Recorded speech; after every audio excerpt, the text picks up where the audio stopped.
தியாகராஜர் இப்படி நிச்சயத்தையா ராமபக்தி பண்ணிட்டு இருக்கிறத பார்த்துட்டு எல்லாருக்கும் பொறுக்கிறதோ இல்லையோ, அவருடைய அண்ணனுக்கு பொறுக்கலை.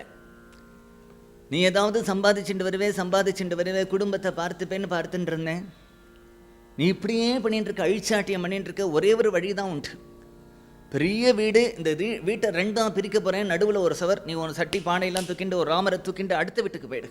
தியாகராஜருக்கு ஒரே சந்தோஷம். இத்தனை நாள் அவருக்கு ஒரு பயம் இருந்தது, என்னன்னா இந்த சொத்து பிரிக்கும் பொழுது அண்ணா தம்பிக்குள்ள சண்டை வரும் இல்லையா. நிறையா சொத்து இருந்ததுன்னா அந்த வீடு எனக்கு, இந்த வீடு எனக்கு, அந்த நகை எனக்கு, இந்த நகை எனக்கு, அங்கே இருக்கிற நிலம் எனக்குன்னு வரும் இல்லையா.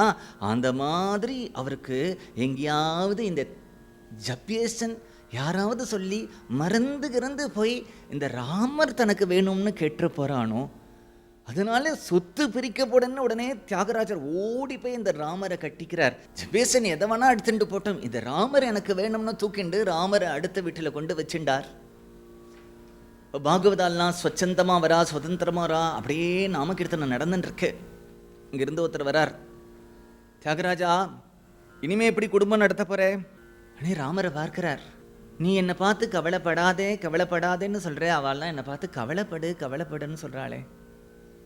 ராமா, நீ பண்ணுற உபதேசம் வேறையா இருக்கு, அவர்கள் பண்ணுற உபதேசம் வேறையா இருக்கு. நீ கையை காண்பிச்ச அபயம் நான் இருக்கேன்னு சொல்கிற, இவாள்லாம் நீ என்ன பண்ண போறேன்னு கேட்குறாளேடா.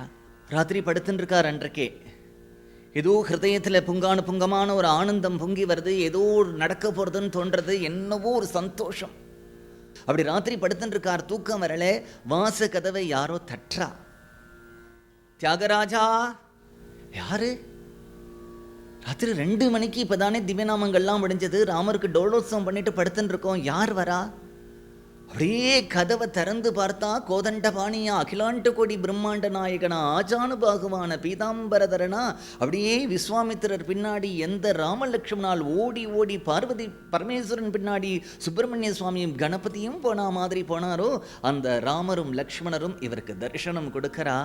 சாதாரணமாக மகான்கள் தரிசனம் ஆனால் அப்படியே மூர்ச்சியாகி கீழே விழுந்துடுவா. தியாகராஜருடைய கம்பீரம் பாருங்கோ.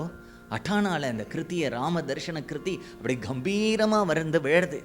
அப்படியே ராமரை கதவை தட்டிண்டு உள்ள சபரி வீட்டுக்கு எப்படி வந்தாரோ அப்படி வரா ராமர். இது தியானத்தில் காட்சி இல்லை, கனவுல வந்த சொப்பனம் இல்லை, கதவை திறந்து ஒரு சாமானிய மனுஷர்கள் வீட்டுக்குள்ள வரா மாதிரி வரார். அப்படியே தியாகராஜர் விழுந்து அந்த ராமரை கூப்பிட்டு வரார்.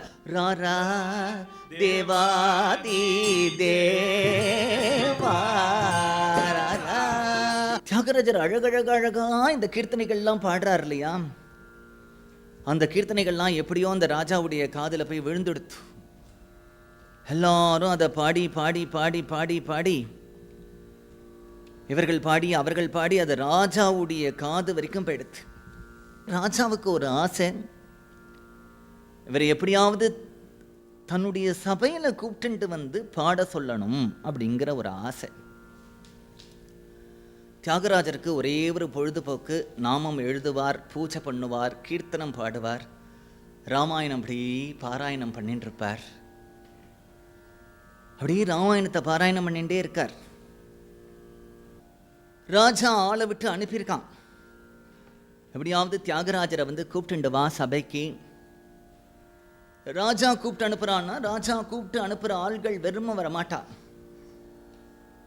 எப்படி வருவா அப்படின்னா, ராஜாவுடைய பல்லக்கு வரும், திருச்சின்னம் வரும், சத்திரம் வரும், சாமரம் வரும், நிறையா. அது ராஜா கூப்பிடுறதுக்கு முன்னாடியே வஸ்திரங்கள் புடவைகள்லாம் கொடுத்து அனுப்புவான், நிறைய தங்க காசு கொடுத்து அனுப்புவான், பூஜைக்கு வேண்டிய பாத்திரங்கள்லாம் கொடுத்து அனுப்புவான். ராஜாவுக்குன்னு ஒரு கௌரவம் இருக்கு இல்லையா, அந்த கௌரவத்துக்கு தகுந்தபடி எல்லாத்தையும் கொடுத்து அனுப்பியிருக்கான்.